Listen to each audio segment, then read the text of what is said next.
રોજ સવારે અને સાંજે સાંભળો દેવી કવચનો પાઠ.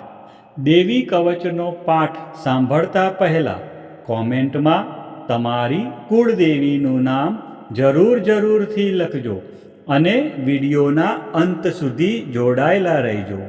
હવે આપણે દેવી કવચનો પાઠ શરૂ કરીશું. ઓમ ચંડિકા દેવીને નમસ્કાર.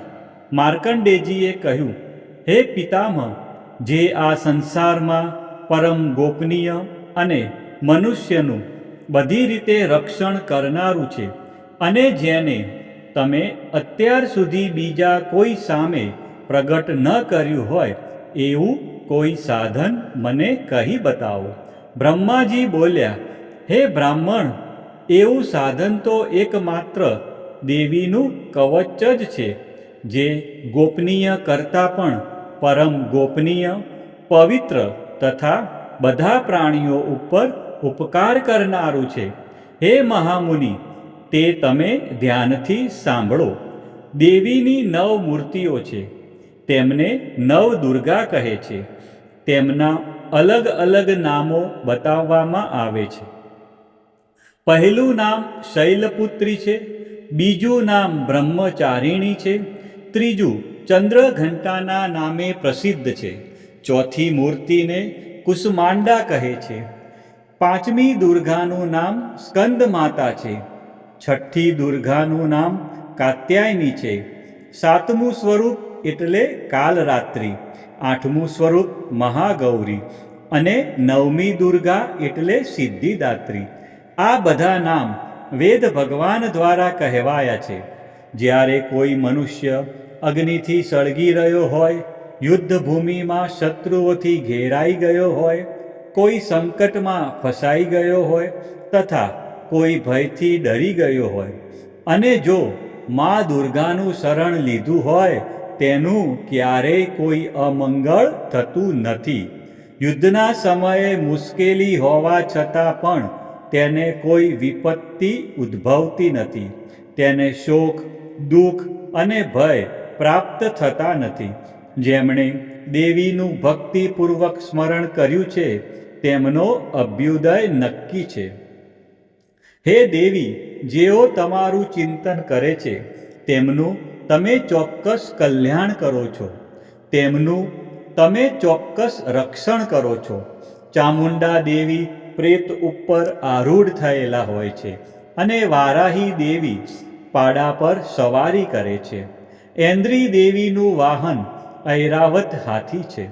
વૈષ્ણવી દેવી ગરુડ પર આવે છે અને માહેશ્વરી દેવી આખલા પર આરૂઢ થયેલા છે. કૌમારી દેવીનું વાહન મોર છે. વિષ્ણુપ્રિય લક્ષ્મી દેવી કમળ પર વિરાજમાન છે અને તેમના હાથમાં લાલ કમળ છે.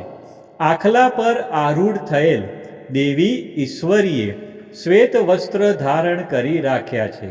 બ્રાહ્મી દેવી હંસ પર બેઠેલા છે અને બધા જ આભૂષણો ધારણ કર્યા છે.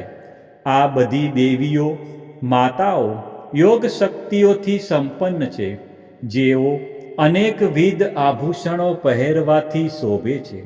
તેમણે અનેક રત્નો ધારણ કર્યા છે, ક્રોધથી ભરેલી છે અને ભક્તોનું રક્ષણ કરવા રથમાં બેઠેલી છે. આ દેવીઓના હાથમાં શંખ, ચક્ર, ગદા, શક્તિ, હળ, મૂસળ, કેટક, તોમર, કુહાડી, દોરડું, કુંત, ત્રિશૂળ અને ઉત્તમ પ્રકારના ધનુષ્ય ધારણ કરેલા છે. દૈત્યોના શરીરનો નાશ કરવો અને ભક્તોને અભયદાન આપવું, દેવતાઓનું હિત કરવું એ તેમના શસ્ત્ર ધારણનો ઉદ્દેશ છે. મહારૌદ્ર રૂપ, અત્યંત ઘોર પરાક્રમી, મહાબલી અને મહાઉત્સાહયુક્ત હે દેવી, તમે મહાન ભયનો નાશ કરનારા છો. તમને મારા નમસ્કાર છે. તમારી સામે જોવું પણ મુશ્કેલ છે. શત્રુઓનો ભય વધારનારા હે જગદંબિકા દેવી, મારું રક્ષણ કરો. પૂર્વ દિશામાં ઐન્દ્રી શક્તિ મારું રક્ષણ કરે અગ્નિ ખૂણામાં અગ્નિશક્તિ, દક્ષિણ દિશામાં વારાહી દેવી તથા નૈઋત્ય ખૂણામાં ખગધારિણી દેવી મારું રક્ષણ કરો.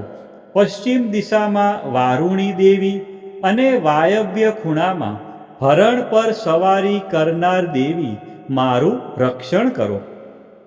ઉત્તર દિશામાં કુમારી દેવી અને ઈશાન ખૂણામાં શૂલધારિણી દેવી મારું રક્ષણ કરો. હે બ્રહ્માણી દેવી, તમે ઉપરની બાજુએ મારું રક્ષણ કરો. હે વૈષ્ણવી દેવી, તમે નીચેની બાજુએ મારું રક્ષણ કરો. આ જ પ્રમાણે શબ જેનું વાહન છે તે ચામુંડા દેવી દસે દિશાઓમાં મારું રક્ષણ કરો. જયા દેવી આગળની બાજુએ અને વિજયા દેવી પાછળની બાજુએ રક્ષણ કરે. ડાબા ભાગે અજિતા દેવી, જમણા ભાગે અપરાજિતા દેવી મારું રક્ષણ કરો. ઉદ્યોતિની દેવી શિખાનું રક્ષણ કરે અને ઉમા દેવી મારા મસ્તક પર વિરાજિત થઈને મારું રક્ષણ કરે. માલાધરી દેવી મારા કપાળનું અને યશસ્વિની દેવી મારી ભમરોનું રક્ષણ કરે. ત્રિનેત્રા દેવી ભમરોના મધ્ય ભાગનું અને યમઘંટા દેવી નાસિકાઓનું રક્ષણ કરે. શંખીની દેવી બંને આંખોના મધ્ય ભાગનું રક્ષણ કરે અને દ્વારવાસીની દેવી કાનોનું રક્ષણ કરે. કાલિકા દેવી ગાલોનું તથા સાંકરી દેવી કાનોના મૂળ ભાગોની રક્ષા કરે. સુગંધા દેવી નાસિકાઓની અને ચર્ચિકા દેવી ઉપરના હોઠનું રક્ષણ કરે. અમૃતકલા દેવી નીચેના હોઠનું અને સરસ્વતી દેવી જીભનું રક્ષણ કરે. કૌમારી દેવી મારા દાંતનું અને ચંડિકા દેવી કંઠ ભાગનું રક્ષણ કરે. ચિત્રઘંટા દેવી ગળાની ઘંટિકાનું અને મહામાયા દેવી તાળવાનું રક્ષણ કરે. કામાક્ષી દેવી દાઢીનું અને સર્વમંગલા દેવી મારી વાણીનું રક્ષણ કરે. નીલગ્રીવા દેવી કંઠના બહારના ભાગનું અને અન્ન નલિકાનું કૌબેરી દેવી રક્ષણ કરે. ખગીની દેવી બંને ખભાઓનું અને વ્રજધારિણી દેવી મારા બંને બાહુઓનું રક્ષણ કરે. દંડિની દેવી બંને હાથોનું અને અંબિકા દેવી આંગળીઓનું રક્ષણ કરે. સુલેશ્વરી દેવી નખોનું રક્ષણ કરે અને કુલેશ્વરી દેવી કુખ અને પેટનું રક્ષણ કરે. મહાદેવી બંને સ્તનોનું અને શોક વિનાશીની દેવી મનનું રક્ષણ કરે. લલિતા દેવી હૃદયનું અને શૂલધારિણી દેવી ઉદરનું રક્ષણ કરે. કામિની દેવી નાભીનું અને ગુહેશ્વરી દેવી ગુહ ભાગનું રક્ષણ કરે. પૂતના દેવી અને કામિકા દેવી લિંગનું અને પાડાને વાહન બનાવનાર દેવી ગુદાનું રક્ષણ કરે.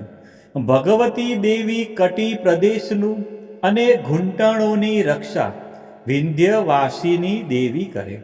સર્વ કામનાઓ પૂરી કરનાર દેવી જંઘાઓનું રક્ષણ કરે. નારસિંહી દેવી પિંડીઓનું રક્ષણ કરે. તૈજસી દેવી બંને પગોના પૃષ્ઠ ભાગનું રક્ષણ કરે.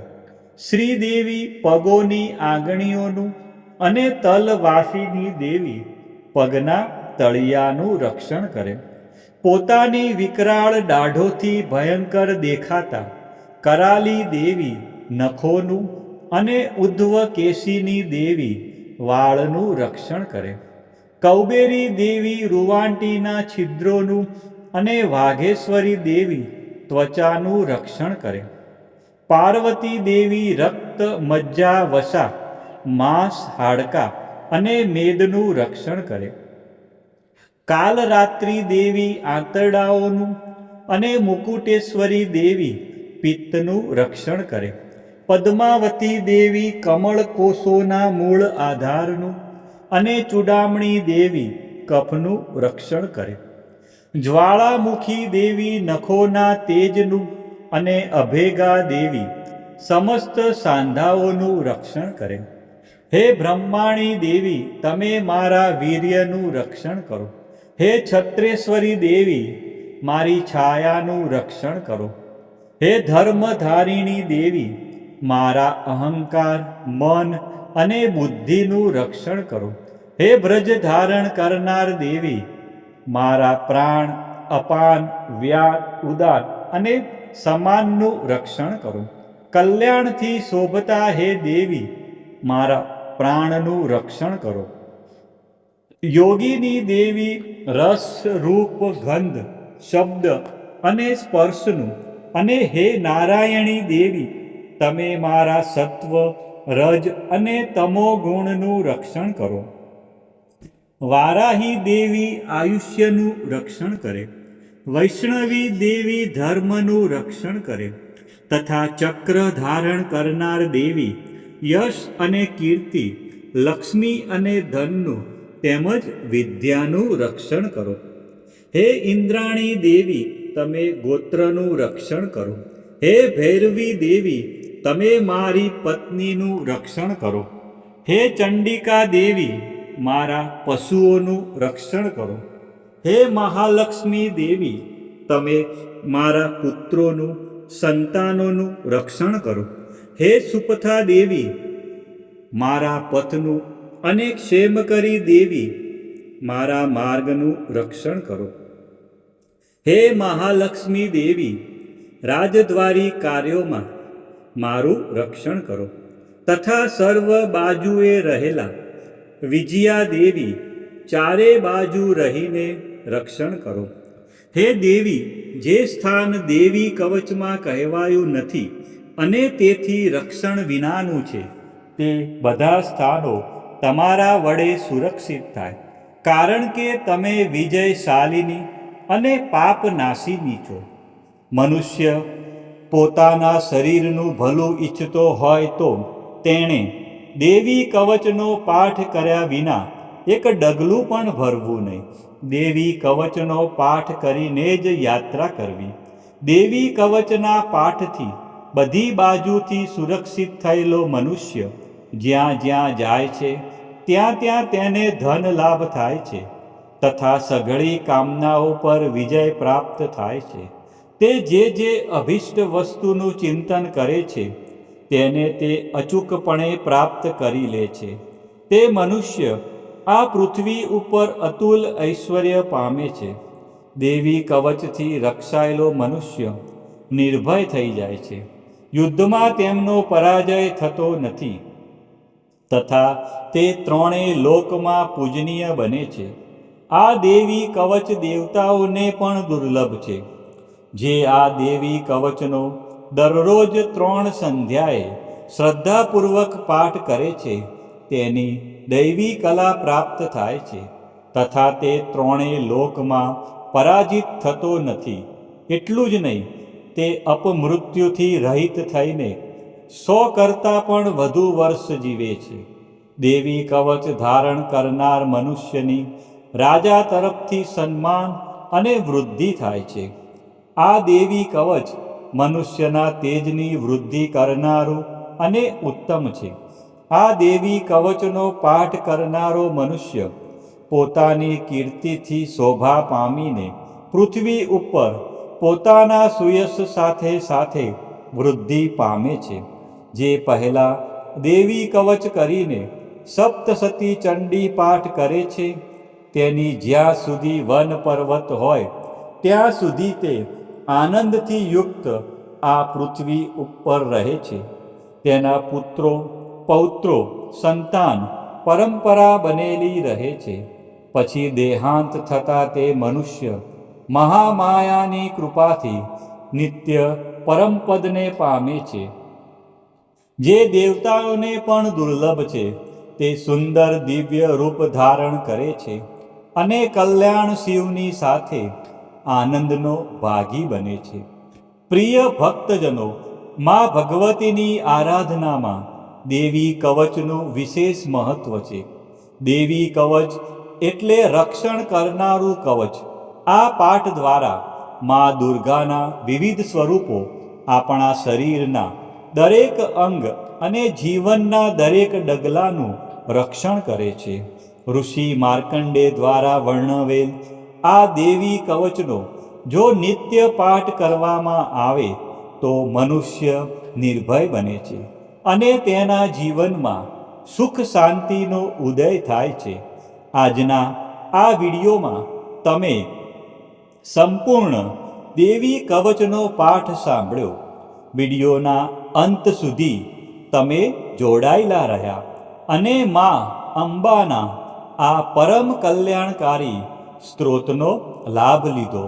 બોલો શ્રી અંબે માત કી જય, ચામુંડા માત કી જય, ખોડિયાર માત કી જય, ઉમિયા માત કી જય, મહાકાળી માત કી જય, બહુચર માત કી જય, 64 જોગણી માત કી જય, વારાહી માત કી જય. પ્રિય ભક્તજનો, આ પ્રમાણે રોજ સવારે અને સાંજે સંધ્યા સમયે દેવી કવચનો પાઠ અવશ્ય સાંભળવો.